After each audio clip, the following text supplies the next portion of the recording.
Welcome back to this episode of Qatsyr Harvest. It is about the Shabat and the Towrah harvest, the two next Moed Mikre. These are invitations to be called out and meet with God to be fulfilled. They will transpire in May 22nd of 2026, just under a year from now, and then 7 years later at the end of the time of Israel's troubles on the 23rd of September 2033. These are the Qatsyr and the Lakot of the remainder of God's covenant family who are here on the earth, as I say, before and right after the time of Jacob's troubles. We were pursuing a very interesting prophecy because there are very few prophets that are as focused as Yoel. Yoel revealed his testimony sometime around the period of Zechariah. I would think immediately before Zechariah, and then Zechariah, of course, is followed by Malachi. So Yoel, Zechariah, Malachi being the last three of Yahweh's prophets. And he spoke specifically of this time, of the last days, of the final 7 years that would draw us in to the ultimate homecoming, when the Messiah and Son of God, who is known to David, not that other guy, actually returns with Yahweh, who is actually God. On Yom Kippurim, the Day of Reconciliations, that'd be the 2nd of October in 2033. This is our timing going forward, and I want you to know as much about what's going to transpire as is absolutely possible, so that we're in a position to capitalize together. I want you to benefit from what we have learned. The testimony I'm providing to you is all provided in this book. This is called Qatsyr Harvest. It is volume 5 of the Yada Yahowah series. It was written initially about 10 years ago, updated substantially about a year and a half ago with all that we have learned. Most recently about these two harvests, the harvest of sevens and the gleaning of the herald, Shabat and Towrah. And so if you are interested and you want to validate anything that I'm saying, you want to check out the translations, want to look more deeply into this material, go to YAHOWAH.com, pull down the 5th volume of the Yada Yahowah series amongst the 35 books there on the shelf, and you will be able to read the entirety of it for free. We are now continuing to pursue what is shared in the 2nd chapter of Yoel. Yoel means Yahweh is God, named very appropriately. This is where we left off on our last program. I was sharing the commentary regarding this passage, and so for the commentary to make sense, I think we need to return to the statement that the prophet made on behalf of Yahweh. And he said, "It will be a day of darkness during a time of ignorance and confusion, when much is obscured. Then there will be a tremendous reduction in light, a day of obscuring phenomenon, gloomy and miserable, similar to the swarthy blackness which is spread out upon the mountains, with an enormous number of dim-witted and enlightened people, too numerous to be counted, and the likes of which has never existed previously, even unto the dawn of time. And after this, it shall never occur again, throughout the generations, generation to generation, throughout the years, I should say, generation to generation, time to time." So what we have here is, just by way of review, is the fact that God is saying that this present generation, the people who are alive on this planet today, are exceedingly dim-witted, that this is the most ignorant and irrational period that God has ever assessed. And the time that I spend on social media trying to convey this testimony to God's people, I can assure you that that is the case. The prophet is absolutely correct. This is a period of tremendous ignorance and confusion. In fact, the last two generations in the West are just especially ignorant. They have been indoctrinated in socialism to the point that they're incapable of using evidence and reason to deduce an informed decision. So this is a time of great confusion, of where ignorance prevails, where there is a tremendous diminishment of enlightenment. There's so much obscuring phenomenon, particularly in social media today. And it's similar to this swarthy blackness which is spread out upon the mountains. When you talk about blackness on the mountains, we're talking about Israel. This would be particularly the mountains to the eastern side of the country, as we move in the direction of Jordan. There's also numerous mountains in the northern part of the country, particularly as we approach the Golan Heights. And then there's the two mountains of great interest in Jerusalem itself, the Mount of Olives and Mount Moriah. When we hear that there's going to be enormous numbers of dim-witted and unenlightened people and dressed in black, too numerous to count, the likes of which has never existed previously, what the prophet is describing is an onslaught of Islamic terrorists. They are prone to wear black. If you look at almost any of the protests now, even the people milling around in Gaza, black is their chosen attire, and they will be too numerous to count, which means there won't be a few thousand Muslims that infiltrate Israel this time, as there was on the previous occasion with Alaska flood on 10/7 of 23. On this occasion, which will occur during the time of Yaakov's troubles, and I think the next onslaught is likely in 2027. It's going to be at least 100 to 1, maybe 1,000 to 1 more intense. It'll be far too many Islamic jihadists to count. Nothing will have ever occurred like this to the dawn of time. Now, there have been a number of assaults where there have been invasions previously, not in Israel, but in other places that were, well, one in Israel that almost numbered 200,000. That would be the Assyrian assault. And the Muslims all around Israel tried to marshal armies of that size. But for the most part, mankind's invasion forces are in the 1 to 200,000 at the very, very largest. This will probably be counted in the millions.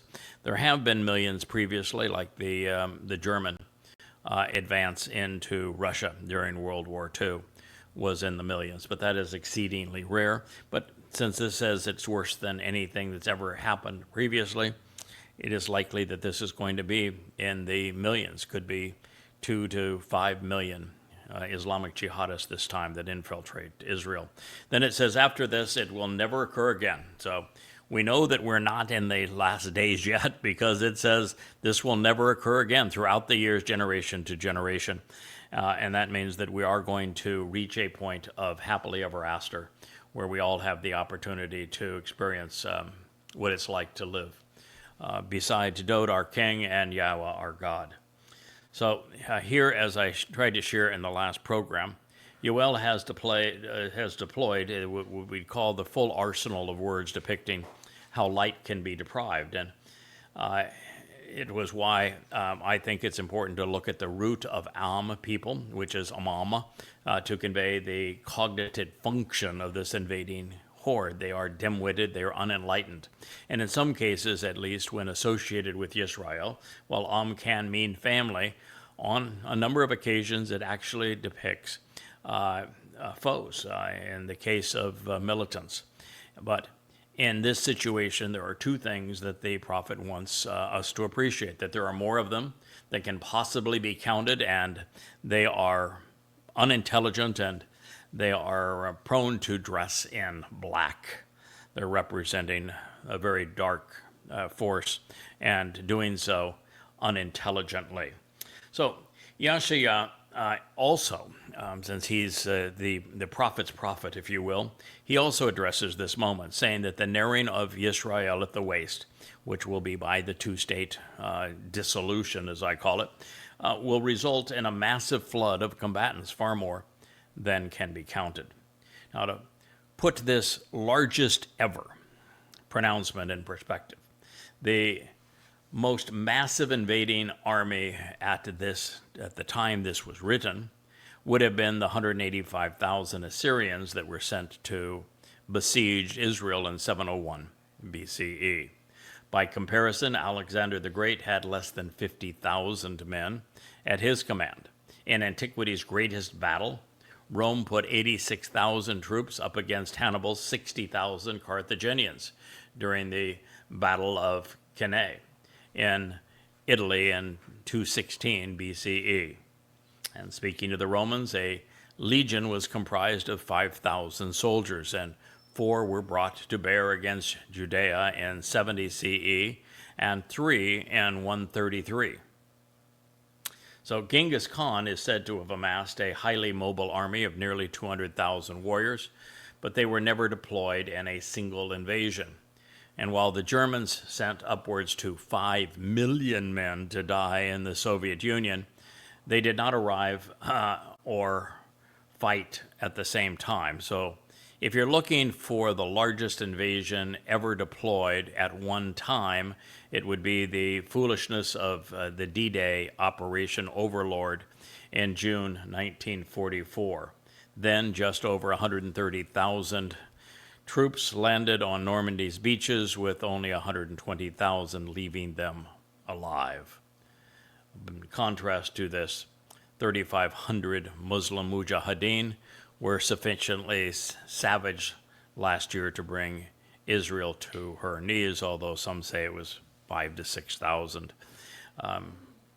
but somewhere in that range. And to be beyond count and to be the greatest of all time, we're going to have to be north of 200,000, so way beyond what was here. And I think that we're looking, when we're dealing with uncountable hordes, a Osca flood repeat that will be closer to 100, 500, or even 1,000 times worse than happened on 10/7 of 2023. Now, this next invasion will be so massive, Islamic jihadists will darken the hills and stir up vast amounts of dust as if forming a tsunami of sand. And they will number over 130,000 at the very least, and could be 6 to 10 times that size in their assault of God's people. And yet the good news is that man will never be like this again. So we're only 8.5 years from happily ever after during the great homecoming and family reunion. While it's going to get very, very dark, and there's going to be this onslaught of Muslims to kill Jews again, when it's over, it is over. This will be the last battle, and the Muslims looking for booty and babes will soon know that they have entered hell. Now, it is also important just at this time to clear away a mistake that many have made, not only because of the book of Ezekiel and the fact that it has wrongly been associated with the prophets, but also the book of Revelation, which has fooled many Christians. The other battle that is spoken of in the book of Ezekiel, and then parroted in Revelation as it plagiarizes and paraphrases, which comes from Ezekiel, is never going to occur. There will be no valley of the dry bones. There is no Gog. There is no Magog. The war of the Magog Federation will not transpire. There will be no Armageddon. All of that is utter nonsense. I applied Yahowah's test that is presented in Devarim, Deuteronomy, to Ezekiel, and it failed every aspect of that test in every possible way. Ezekiel is a false prophet. If you want to consider the evidence, then you want to read the Babel series, particularly the last 2 volumes of the Babel series, which analyze every word of Ezekiel, to demonstrate that it is not just a fraud, but it is an interesting fraud. It's actually worth the read, because what Ezekiel does is it presents Satan's past and his future. It reveals an enormous amount that is actually very interesting relative to the last days and what the corporeal manifestation of Satan and the devil himself are going to try to achieve against Jews. The overriding theme of Ezekiel is 25 ways to kill a Jew, and it is graphic in its rape scenes of Jewish women. So it is a horrendous book. Its presentation of the heavens and of the Lord is very much based upon Babylonian astrology. It's a mess, and it's just amazing that rabbis have glommed to this book as if it were, their special book. It's as foolish as the Zohar and of Kabbalah. It is very, very nasty. And it actually is very revealing, though, because it even depicts Satan as a cherub that would have been one of the cherub on the wall in Eden that came down to fool Chawah and Adam in the garden. But for this purposes, I want you to know that there are not two battles. There's only one. It is perpetrated by Muslims.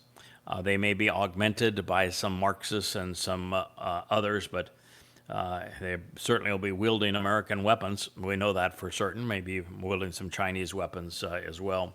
And while there could be some Chinese support, maybe some Russian support, even European and American support, because Americans are now pledged to fight on behalf of Saudi Arabia, even if that battle is waged against Israel. So all those could be involved, but in terms of this black swarm of ignorance that's going to come into Israel, that's going to be so devastating, worse than any time in human history, we're dealing mostly with Muslims. Lots of terms relative to terrorism and just overall stupidity and the color black that draw our attention to this. It is also germane to note that just how wrong, of course, Peter and Luke were in claiming that Yoel was predicting the birth of their church and the initiation of the Pentecostal movement with yibber yabbering, and the fact that the Holy Spirit came upon everyone. The fact is that there's never been an application ever in the Torah, prophets, and Psalms of the Holy Spirit. It's actually not Holy Spirit; it's a set-apart Spirit, the Ruach Kodesh. Coming on any more than 70 people at one time, and even when it came on 70, it was one spirit split among the 70, and it turned out very poorly because the recipients of the spirit achieved nothing. And otherwise, it's the set-apart spirit is brought upon one individual on occasion, and even then, there's only one time where the seven spirits of Yahweh fall upon a single man, and that would be with the choder. The whole myth of Pentecost and using Yoel to describe what was transpiring during Pentecost is not only fraudulent, it's laughable. It's one of the so many proofs that the Christian New Testament is absolute, contrived rubbish. So the other thing that's, of course, interesting is rather than the birth of a church, God is actually addressing the obliteration of religion at this point. Almost immediately after delving into the Torah's teaching regarding what occurred in Gan Eden, and then comparing those insights to the Torah's instructions pertaining to the Moed, I realized that Yahweh would be cleansing the earth such that we could return to where we began. Everything will come full circle. Yoel, however, beat me to this realization. I thought it was pretty clever to figure out that that's the purpose of Sukkah. It brings us right back to Gan Eden, where we get to camp out with God, and that's the full circle of things, so that exactly 6,000 years to the day we're allowed back into Eden, we were escorted out of Eden, and then you have 3 periods of 2,000 years in between. That would be 50 times 40 Yobel. That would be these intervening periods. The first beginning at 3968 BCE, when Adam and Chawah were escorted out of Gan Eden. 2,000 years later, 40 Yobel. Yobel is a 50-year period where all debts are forgiven, all people are freed, and we return to the land. It's an appropriate presentation of what God does on the Yobel years. And 40 Yobel, 2,000 years from that time, is 1968 BCE. That's when Abraham and Yishak went up Mount Moriah for the first time, and there was a dress rehearsal for Pesach, Passover, in that place.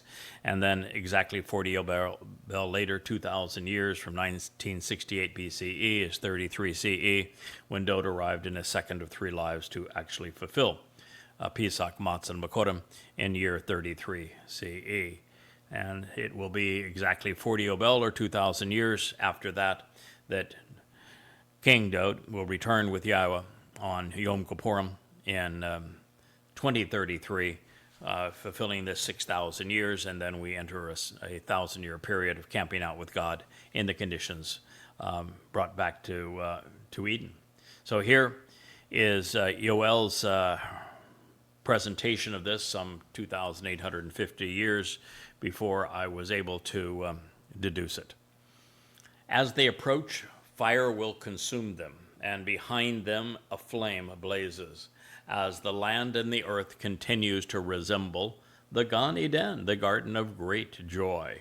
But behind them is a desolate and unpopulated wasteland clothed in horror, and in addition, there is no escape or deliverance for them. So what we have here is the absolute recognition that that ignorant, dim-witted horde that is on the mountains, that is swarming into Israel, is in fact comprised of militants. It's going to be Islamic militants. And God is saying as they approach, he is going to incinerate them. Fire will consume them. It'll be the last hurrah for Muslims. They will find that the real God is incinerating them. He's not going to torture them. He's just going to incinerate them. The worst of them, of course, will be judged and sent to Sheol forever. But this is going to be a cleansing of the earth of all religious sentiments, all militancy. And so he says, as they approach, fire will consume them, and behind them a flame will blaze. So there'll be no escape for them. They'll see, a fire between them and Jerusalem, God's people, the covenant family. And on the other side, there will also be a fire. And so there'll be no escape for them. And at that time, Yahweh is also in the process of transforming the earth to come to resemble the conditions experienced in Gan Eden, the garden of great joy. And this is what is before them. So behind them is a desolate and unpopulated wasteland clothed in horror, a barren wilderness where speeches and the word are questioned, and in addition, there is no escape or deliverance from them. This is Yoel 2:3. So this is a picture of the end of this final war that is waged by Muslims against God's people. The trash is going to be incinerated so that it does not foul the surrounding gardens as the earth is transformed from hell to heaven, from the dominion of men to the liberation of God. This is the fortunate few who will benefit and who will join the covenant before this conflagration begins, or they will be the beneficiaries of the sacrifice of the red heifer. As for those who come to destroy Israel and decimate Yehudim, it will be for the last time. There will be no reprieve. There will be no escape. There will be no saving them. There will be no preaching, no reaching out and saying, oh, Muslim, you might want to listen to this. No, there will be nothing of that sort.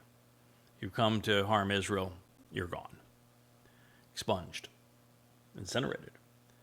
Now, while I'm obviously beating a dead religion, Joel 2 could not be addressing the fulfillment of Shabuah, particularly the counterfeit Pentecost, as was claimed by Peter in 33 CE, when it speaks of the restoration of the earth such that we will enter the conditions found in Eden. It's going to occur, but 2,000 years later than Peter portrayed. For those who have read Goddamn Religion, or Prophet of Doom before it, you know that throughout the Quran, Allah was preoccupied with roasting almost everyone in his hellfires. He is the warden of hell. That's where he spends all of his time in the Quran. And that will make this a shocking experience for those expecting virgins as part of their pay-for-slay package with their God. So, it will be an interesting moment to witness the expressions on their faces as these militants who believe that Allah would dish up a decadent treat for them rather than witnessing Yahweh being there to incinerate them. Now, this is the best possible news for the survivors among Jews, because not only are the Muslim mujahideen thwarted from their sadistic desires and then consumed in the flames, the blaze is transformative, leading beautiful gardens in its wake. The earth was going to be gorgeous, every aspect of it garden-like, manicured, beautiful, flowering. And on the other side, of course, is going to be the horror of religion that is exterminated at this time, making way for this loving relationship. Now, this final assault against the Promised Land, even with militants buttressed by militaries, will be no match, of course, for God. Although it is possible that the Sus, which can be rendered as either something which flies or a war stallion, could speak of a barrage of missiles, rockets, and drones replicating that which occurred, but on a much smaller level previously on 10/7 of 23. But this is going to be on a far more devastating scale.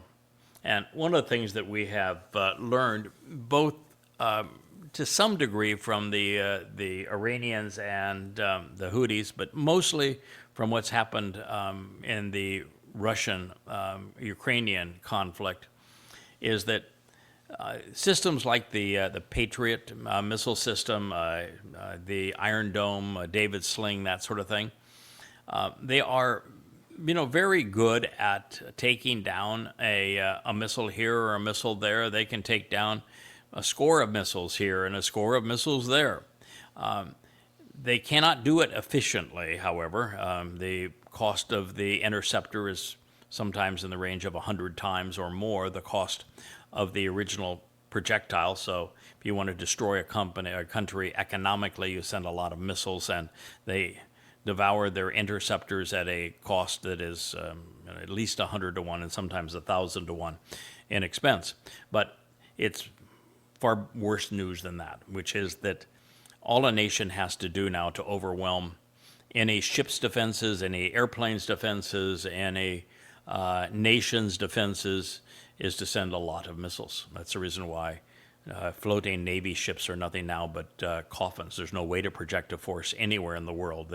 This idea that we need to prepare for war and have a mobile military and have them be ready to dispatch, there's no way they can be sent anywhere. A barrage of missiles will take out every naval ship afloat. The only weapons that will be left in a war between world powers are the boomers, the nuclear submarines, but if they're used, there's no place ever for them to return. So this is the earth that and the kind of warfare we're talking about, is that Israel's foes will send in more drones than the Iron Dome will be able to deflect. It will bankrupt the country because they won't be able to replenish them anyway. America is going to go bankrupt, and so it's not going to be able to help. And the fact is that Israel won't be able to bring down even 10% of the number that are incoming, and the major cities will be destroyed. So this is what we're looking towards. Before the marauding Muslims are swallowed up, however, in the flames of Yahweh's fury, they're going to make one last stand, this time buttressed by a fading superpower in all likelihood. There will be what could be compared to the appearance of swift-flying armaments and war transports. Now, these swift-flying armaments, these Sus, could be nothing more than drones and missiles and the kinds of things that the Iranians, the Houthis, the Hezbollah, and even Hamas launched against Israel, just in a significant number. So we don't really have to have the fading superpower like the United States engaging in this on behalf of Saudi Arabia, which we're pledged to do, America's pledged to do. It could be nothing more than lots and lots of missiles and rockets and drones. So this phenomenon could be perceived as being similar to armored personnel carriers and mobile cavalry, especially pertaining to the way they run and are driven in pursuit of their foes. Ken Roots, considering the pace that they dart about, aggressively chase after an opponent and in response to their operators. It is telling here in that description is of these small drones that have become a real menace in the Ukrainian-Russian conflict. The Ukrainians brought them out because they didn't have the artillery, and they thought that this would be a way to attack the Russians, and they were successful initially. They just used some to take out a half a dozen antique Russian bombers. But the fact is that the Russians are vastly better at it than the Ukrainians, and once attacked the first time, and Russians were overwhelmed by this swarm of drones, the Russians came up with a strategy for knowing where the operator was of the drones, and they targeted the operator with their systems. And now the deadliest job in the military is to be a drone operator in the battlefield. And so it is these drones, and I don't know if you've seen images of them. If you haven't, you go on X, for example, and what you'll see is soldiers in a desperate time trying to flee these things. The operator has the camera and zeroes in on them, and the drone just circles and circles until it comes down and explodes right on top of the person. It's a horrible way to spend the last minute of one's life, but these things do dart about in pursuit of their foes. It's exactly as they're being described here, and they're really, unless you were the Russians and you've had to come up with countermeasures to them, there really isn't any other country that has a countermeasure to drones. You cannot use the Iron Dome, for example, is not going to work on these. You're not going to be able to use Israel's lasers. They're just too numerous of them. There are too many of them. They're too small, but they're devastating, and that's what it seems like the prophet is describing here. With the loud roar and thunderous rumbling of these also military vehicles upon the summits of the mountains, their leaders seek the high ground as they leap about, springing into the air like the crackling of a flame of fire devouring the stubble. So in addition to these, we will see a slight difference in the way that the Mujahideen invade Israel the previous time. Most of them just walked in. The vast majority of the 4,000, 5,000, 6,000 Mujahideen, Islamic jihadists that came out of Gaza, walked in on foot. They were lightly armed, some on motor scooters, but most were just on foot. And they devastated Israel for the next 12 hours. In this next episode, Mujahideen, by this definition, are going to come from further away. There's going to be many that come from Turkey, Saudi Arabia, Kuwait, for example, into Israel, from Jordan into Israel, from Egypt, and from Syria, and as well as from Lebanon.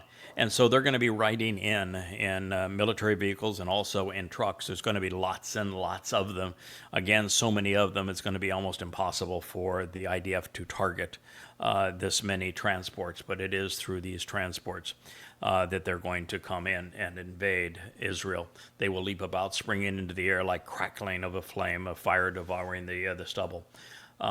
Such that the nature of this multitude of unenlightened people, this vast and severe throng of militants drawn up, aligned, and arranged for the battle, for this final war.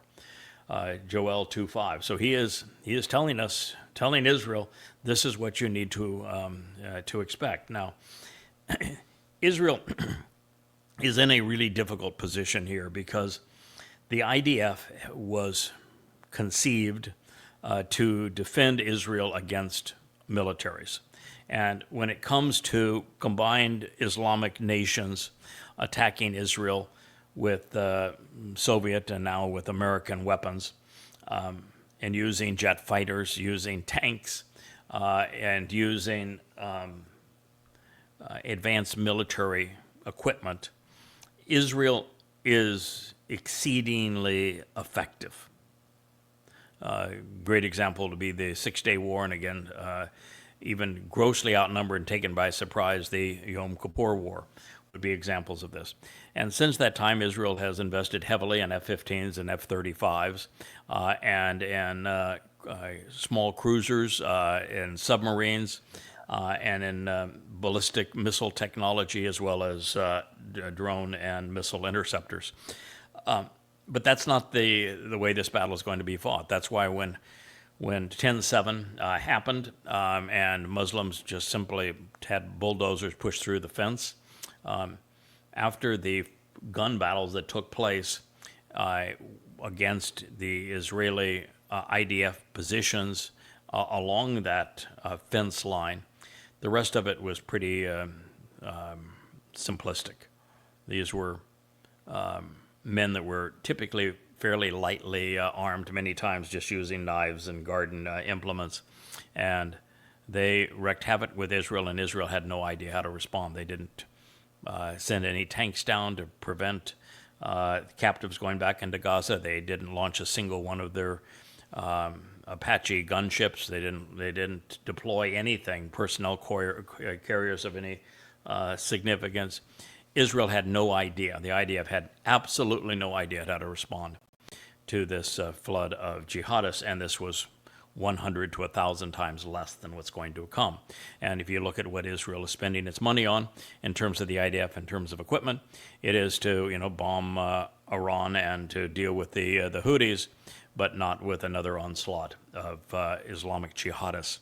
And therefore, what 10/7 proved is that this asymmetrical strategy is indefensible, and that it is murderous, and that it done in a coordinated fashion, so that it's not just Gaza, but Muslims from inside Israel, with the two-state dissolution having been implemented, Muslims from Judea and Samaria, from actually inside Israel proper, from Lebanon, from Egypt, from Saudi Arabia, from Turkey down through Syria, which they now control, and in from Jordan, from Iraq, from Iran. This is going to be overwhelmingly devastating, unstoppable. Along with this barrage of missiles is what is also being depicted. So if you want to know what's going to happen, this barrage of missiles is going to be sent into the cities. And it's going to be a far greater barrage than Israel's Iron Dome and David's Sling can deflect, overwhelmingly so. It's going to capacitize. It's going to have so many more missiles and drones than Israel has interceptors, or that the system can target these, that major cities are going to be in flames. And they're going to target power generating plants and water facilities, such that there won't be any water, there won't be any power, and the drones will just keep on. The drones and the missiles will just keep raining down, particularly after the interceptor are depleted. And there's absolutely no use whatsoever of F-15s and F-35s and tanks and in this, or Apache gunships, because it's all just going to be too close, too powerful, too much, too overwhelming, as this black scourge comes over the mountaintops to kill Israel and kill Jews. So this is the battle lines that have been described. It is the only battle. As I've said, there is no Gog or Magog war or Armageddon. This is what is going to happen in Israel. It's going to happen for lots of reasons. I've shared many of them previously. One is that Israel lost the war of public opinion and its demolition of Gaza. They went from victims to being perceived as the perpetrators. Israel played that very foolishly. There was a way to deal with it. They did not deal with it appropriately. Israel has given lip service to Palestinians. They speak often of Palestinians. There's no such thing. But even by designating people as Palestinians and speaking of them, Israel lost the high ground, as opposed to it just being nothing but an ethnic slur that was first perceived by Hadrian for no other purpose than to perpetrate genocide against Jews. But Israel proceeds with it. Israel has not had the courage or fortitude to take down the magnets for this kind of an assault, which are the Dome of the Rock and Alaska Mosque, which needed to be scrubbed from the Temple Mount. Israel does a lousy job of showing the consequence of 10/7, even though it was filmed by the Muslim perpetrators, even though there were so many evidence of it. And then there's autopsy pictures that never been shown. Autopsy and then results where you had a specific list of every single person, specifically how they died, full graphics of the whole thing, buttressed with beautiful pictures of their life prior to this and their family members that were deprived of their laughter and life going forward. And while that may not be meet Israeli sensibilities, it's the only way their life matters. The only way would have any chance of protecting Israel from this next onslaught was to make their lives matter by showing all of it as graphically as is possible. And then Israel's IDF is just not geared for this kind of an onslaught. Militaries don't like to fight this way. This is not what they want to do. This is not what they're prepared to do, and they're no better prepared to do it now than they were nearly 2 years ago. And we know how that turned out. So this is what God is predicting. He says Israel's not prepared to do it, and then you have the biggest problem of all, which is that Israel remains estranged from Yahweh. They won't say his name. They won't accept that it is his son, who is the Messiah and the returning king, David. So they continue to be religious, they continue to be political, and while they are, and before they return, God's going to sit this one out. So, do not think that prayer is going to help. It's not. God's not listening. You did not listen to him. He is not listening to you.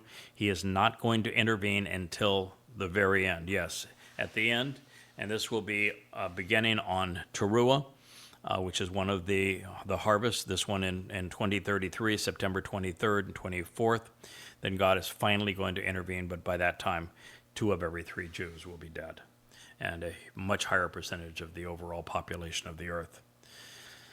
So based upon the prophet's depiction, this continues to appear like a unified Islamic invasion. It could well be led by Iran, which is going to have a nuclear capability long before 2027. I think Iran already has enough fissile purity, uranium-235, along with the tritium-430 bombs and the missiles to launch them. But they'll be aided and abetted by China and Russia, that the United States galvanized together by its foolishness and belligerence around the world. And they're all seeking world dominion. And it could then, should the assessment of Iran, China, and Russia be correct, then this fits the bill at this time. Then the motivation will be simmering hatred, revenge, and access for these nations. The goal of the world has been to say that Israel is the irritant that is causing the friction in the Middle East, such that it's a constant state of terror and war. And if Israel was just simply gone, then the Muslims could have their apartheid and their genocide and their colonialization from Morocco all the way to Pakistan, but they'd have no clue as to what that means. But nonetheless, that is what almost all of the people who are advisors to politicians are saying, that Israel now is the problem. You simply eliminate Israel, and that part of the religion is at peace, not knowing that there's no peace in Islam. There never has been, there never will be. If Israel is gone, they will just turn their attention on others. As we pursue this, China and Russia are now in bed with Iran over oil, therefore heavily vested in Iraq, Syria, and Lebanon, and they gain unfettered access to the Mediterranean and the Red Sea with Israel out of the way. Further, both China and Russia are strategically invested throughout Africa, particularly in Ethiopia, and have considerable rare earth mining interests throughout the continent. Their roadway to these riches passes through Israel, and then there is the most recent fly on the ointment, which is that China is Israel's second largest and fastest growing investment partner during a time when the U.S. is imposing global restrictions and is fighting a proxy war with Russia, forcing Putin to partner militarily with Iran and China. We've made a mess of the world. All right. From their presence, the prophet says, the people will tremble, they'll shake, withering in anguish, terrorized and tormented, as they become flushed and pale. Joel 2:6. Like warriors, they charge ahead, quickly chasing their prey. As men of war equipped with weapons, they scale barriers and come through walls. Each individual travels on his own route, and for the cause, they do not renounce their pledge or swerve from their path or their conduct. Yoel, Yahweh is God, Joel 2:7. Well, ain't that the truth? So here we have this black horde of Muslims, these terrorists. They cause the people of Israel, the remainder of the nation of Israel, starting in the summer of 2027, to tremble and shake. They will wither and writhe with anguish. They will be terrorized. They will be tormented. Every face will be flushed and pale. It is going to be a horrible experience. Didn't have to be that way, but it is going to be that way. These warriors, these mujahideen, will charge ahead. They will quickly chase their prey, just like they did on 10/7, making their way well into the kibbutzim and the communities around Gaza. But now they're attacking from all four sides, plus inside out. And their prey is Jews. And they will be reasonably equipped with weapons. And as it says here, they will scale the barriers and come through the walls. The protective barricades and defensive blockades will be of no value. And each individual travels his own route for the cause. What it says is this is not standard military discipline. These are mujahideen, and they have an interest in personal plunder, personal abduction, many in rape. They get off with the mutilation and torture of people. They even enjoy killing and rendering animals such that they suffer. There were 60 dogs that were just shot and bludgeoned for no other reason than Muslims hate animals, particularly dogs. And their pledge, the pledge is the Pledge of Aqaba. The Prophet was aware of it. I'm aware of it. The Pledge of Aqaba is a vow by the first Muslims to wage war against all mankind on behalf of Allah. Allah reminds the Muslims that they made this pledge to him, that all Muslims would die fighting and killing for him. And so they will not renounce that vow. They will remain bloodthirsty Muslims and jihadists, fighting and killing from Allah and never veering from that path of conduct. So other than being responsible for committing 90% of the world's most heinous terrorist acts, Muslims aren't very good at most things, although we can count on them being boisterous and agitated thieves, as this prophecy foretells. They also fit the bill when it comes to being unenlightened and militant, in addition to numbering in the billions. Not only are the Islamic Mujahideen aligned against Jews and overwhelmingly in favor of war against Israel, but as we have seen, they have a thing for scaling walls and for evading protective barriers. So, also insightful, the single most defining element in Islam is, as I have mentioned, the Pledge of Aqaba, which was a declaration of war against all mankind. So here we are told that they will not renounce this vow to kill, and they will continue to fight in Allah's way until death, which is why Yahweh will be accommodating them in the end. But before he does, Muslims will reenact October 7th, 2023, on an even more sadistic and macabre scale. Walking around with their weapons, they attack without relenting. Joel 2:8. They rush, they leap charging into the city. From within the walls and barriers, running into the houses by climbing through the windows, entering like thieves. Yahowah's God 2:9. They rush into the towns and cities from within the walls and barriers, running into the houses by climbing through the windows, entering like thieves. This is just a much more massive rendering of what happened on 10/7, isn't it? They did the same thing. They climbed through the windows. They entered like thieves. They tortured little children, raped the women, murdered the men, abducted grandmothers. And they did it on foot, rushing in. They got past all of the barriers. Doesn't matter what kind of barrier you put around the two-state solution, this fake Palestinian state of terror. They're going to plow right through them. I'm sorry, Israel. And they will be thieves. The 8th surah of the Quran says, stealing is lawful and good.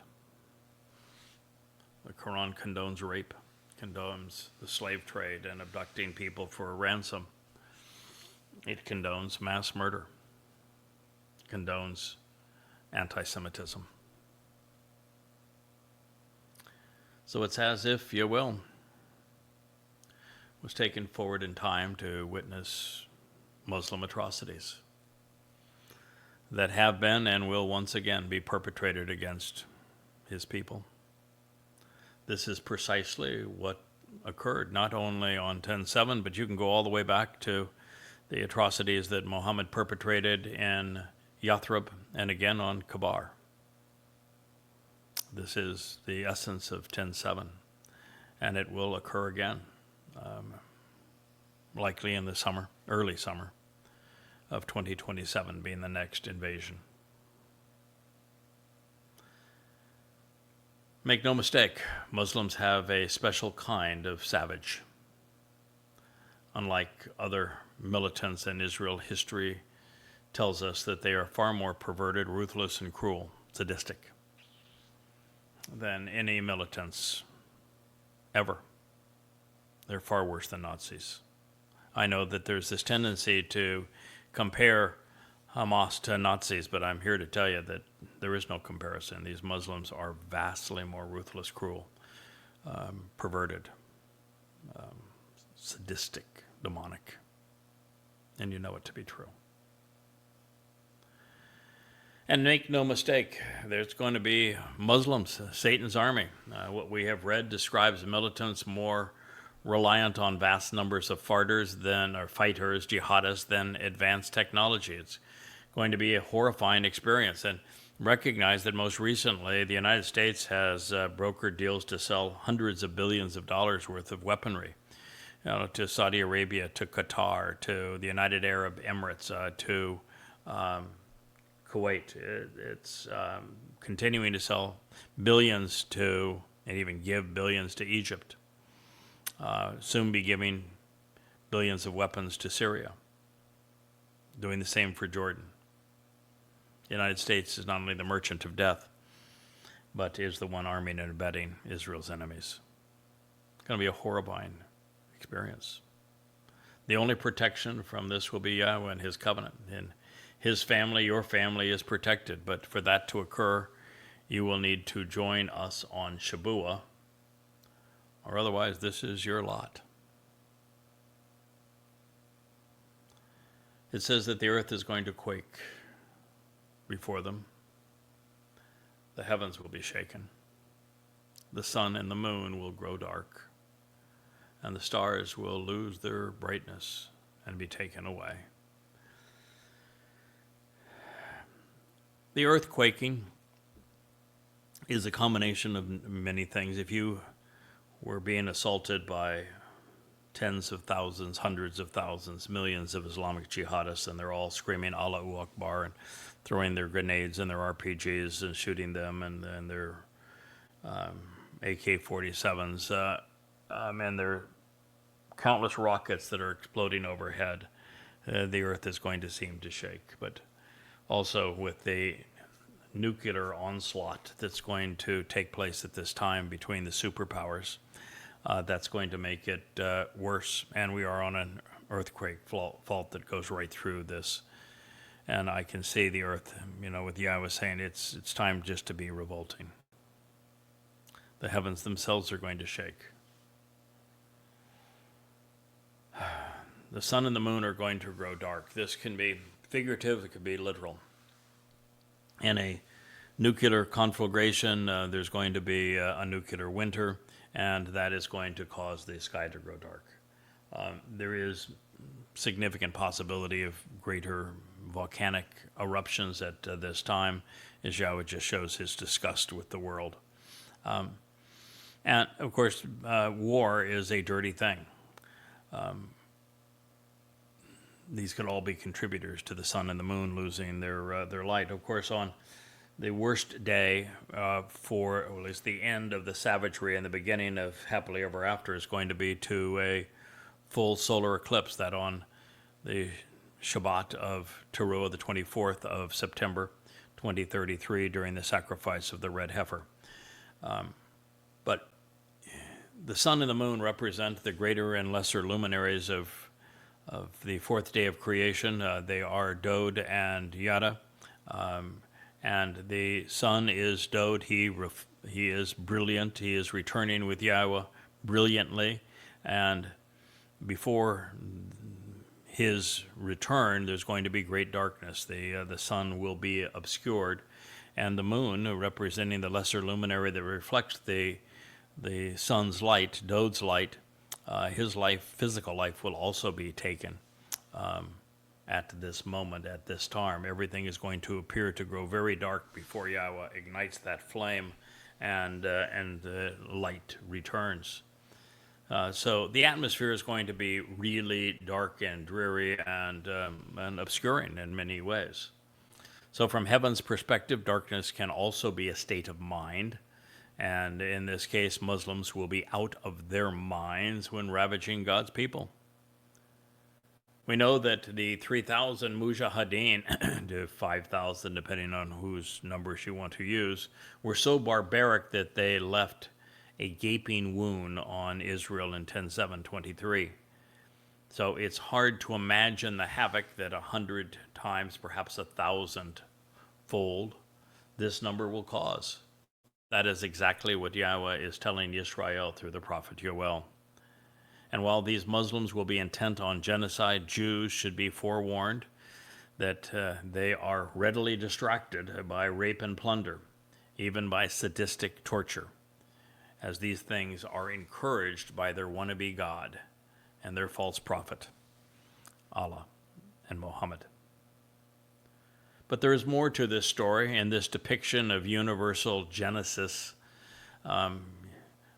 Rather than bara creating the sun and the moon on the fourth day, if you read the account correctly, what you'll find is that Yahowah revealed that the greater and lesser luminaries will have meaning and will help us fulfill and identify all that transpires around the timing of the Mohadim, the eternal witnesses to the restoring testimony. And in this regard, Dod, whom Yahowah equates to brilliance of the sun, transforms our lives by fulfilling Pesach, Matzah, and Bakurim.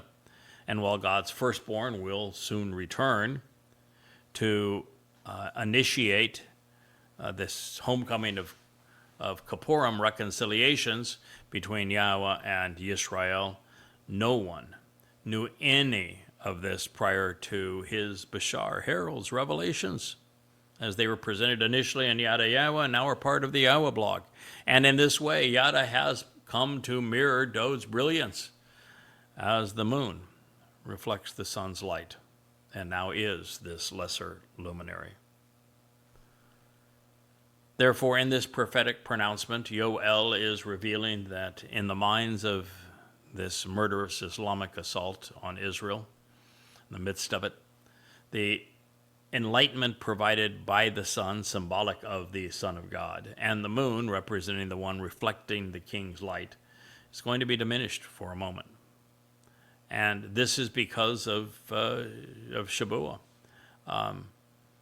Yahweh will be withdrawing the covenant family on May 22nd, 2026, a year prior to this final jihad. And with the Choder stem off the main branch temporarily removed, Yada's voice will only echo through the auditory content of the Yahweh blog and the written books that the covenant family has left behind. They are the stars of this prophecy. To a significant degree, much of what Yisrael has come to know about their Messiah, Savior, and returning King through the Nakri, observant foreigner, this Bashar, herald, is going to be shelved when we are all gone. However, this reduction of enlightenment is temporary because Yahweh's call voice will return for a time, and it will be bolder and stronger than ever before.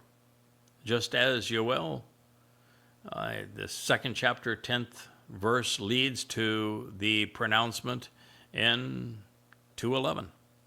Yahweh refers to him as his Nathan, his gift to his people, because his call voice will be essential to the realization that Dod is the son given for our benefit.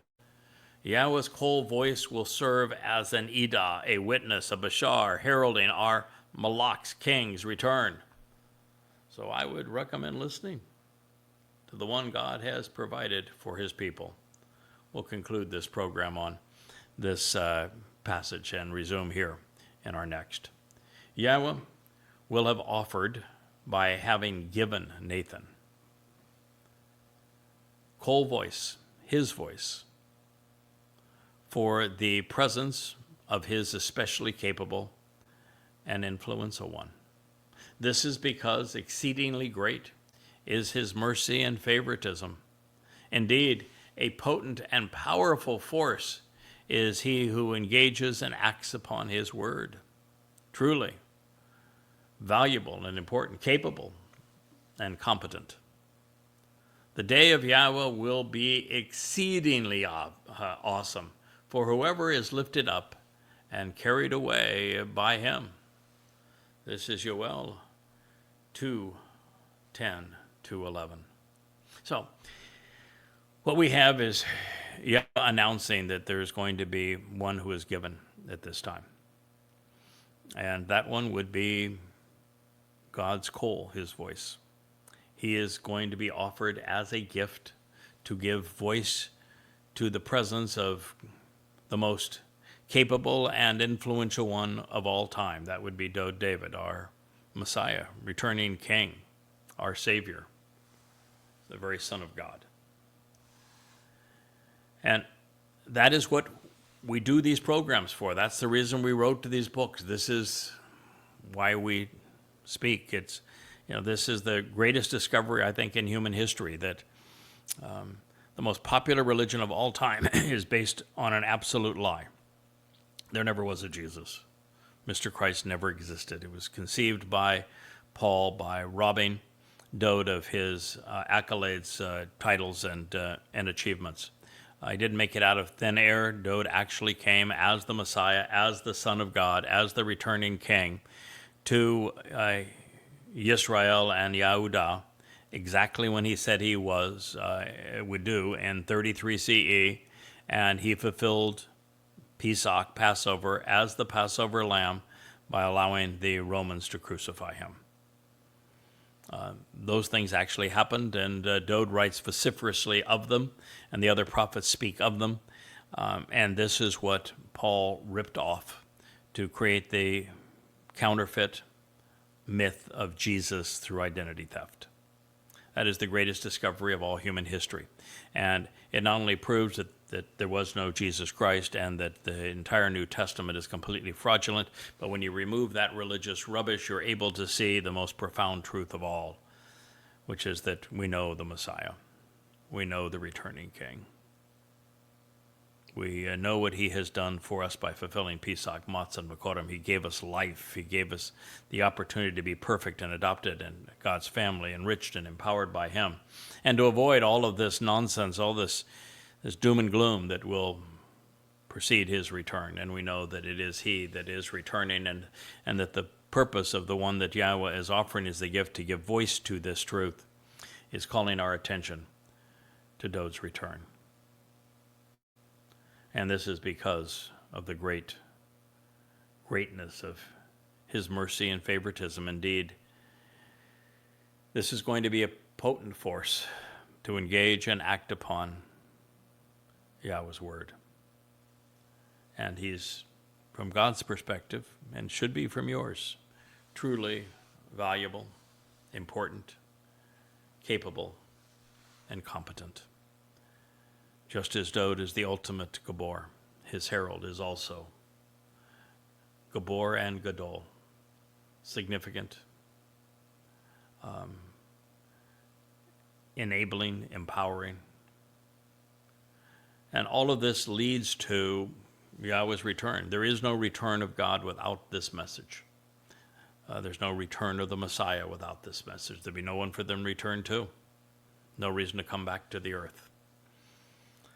And so this is all being shared with you to make the day of Yahweh exceedingly awesome, which God affirms it will be. This is Yom Kippurim, the Day of Reconciliations, year 6000 Yah, October 2nd, occurring at 6:22 p.m. as the sun sets in Jerusalem, when the greater luminary Dod will come back as brilliant as the sun, as God,